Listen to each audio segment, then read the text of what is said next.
We got some news we got to talk about right here at the top. It's been a great week in our two main kinds of news, which are animal stories and petty crimes. Those are our favorite things to talk about. So let's start with crime. Portland police this week apprehended what they have referred to as a prolific construction site burglar. The burglar said of his work, "I like to think of myself as the Stephen King of burgling.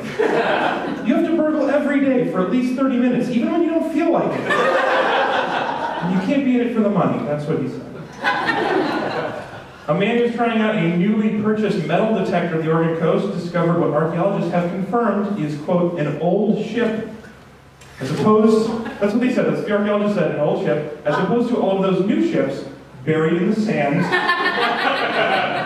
The archaeologist also used his expertise to identify a very hard rock, a cranky owl, and a pointless archaeology degree. The Seattle Zoo this week announced it's phasing out their elephants. No? Okay, like one clap and a couple of whats. That's fine.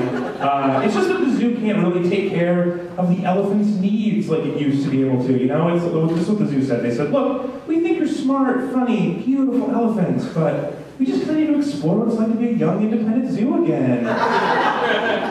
We're going to try to be an aquatic exhibit or something? And then the elephants will just text them 1 year later saying, you up? So that's all. They've got to look forward to.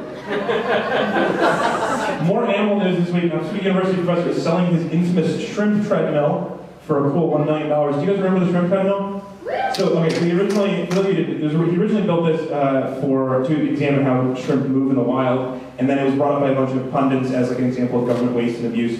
And because they said it cost $1 million, it actually cost about $600. Anyway, the important thing is it's available and you can buy it right now for $1 million.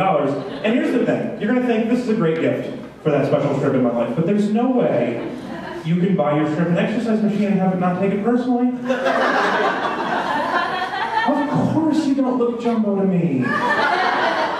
You're still skinny, but as far as I'm concerned, I bet you fit in that prom dress. That's a little 1, 2, 3 punch. An Indonesian food cart this week. Police raided an Indonesian food cart where they accused a worker of dealing heroin behind the cart. That doesn't surprise you? Doesn't surprise us either.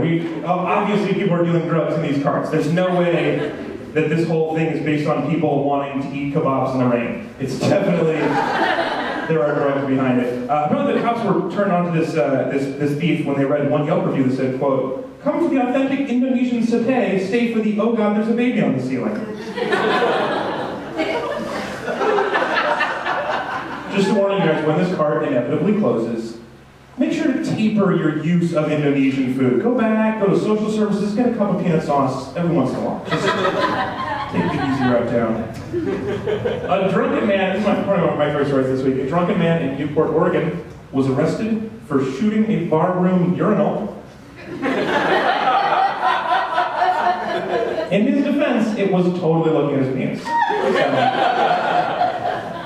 The urinal is survived by his wife and 2 bedmates. Oregon's population grew by 1% this year. Did you see that? Yeah? I can't tell if that's a lot or a little, but in an unrelated story, California is reeling over the disappearance of some 43,000 steampunk taxidermists. Where'd they go? Crater Lake National Park is proposing raising their rates, you guys. This week they're going to raise their rates by a possible 150%. Yeah, parkgoers are in an uproar, stating, quote, "If I wanted to pay $25 to see a big wet hole, I'd take the Bolt bus to Seattle." Oh!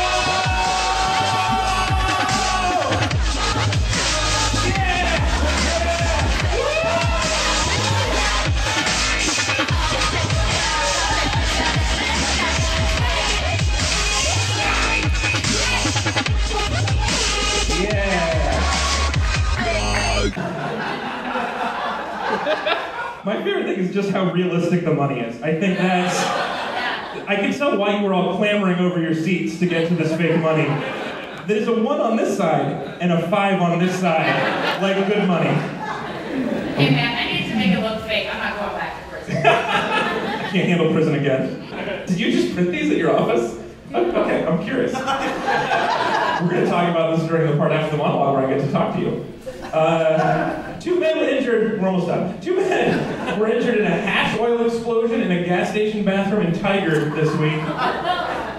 Really showed that guy who shot the urinal who's boss, right? This is how you scrub a bathroom. Hash oil is also kind of like the gateway drug explosion. Like, next thing you know, this guy's gonna blow up a house by cooking meth, or blow up a hot air balloon making heroin. Full disclosure, do not know how heroin is made, so. Just assume it would be in a hot air balloon. And lastly this week, a Cannon Beach police dog named Cash was fired for poor performance. Yeah, apparently he wouldn't find the drugs and he just kept barking the whole time. Meanwhile, his partner Tango is super cool. So when reached for comment, the dog was quoted as saying, "Drugs? That's the reason they gave you? Come on, man, the truth is I wouldn't chew the stats." I want to do some real police work, something that matters. But no, everyone stays friends, everyone gets to keep their job, everyone has a career. Well, I won't do it. That was a dog talking. Let's do one more. Authorities say that 30 crows were found dead downtown because they ate poisoned corn. That's what they think happened. You guys are sad about that? I mean, they already died when we found out about the corn part. The corn part's the weird part, though. But a fun fact, when you do find a group of dead crows, it's called a suicide. So. All right, that's good enough. We'll end the monologue here.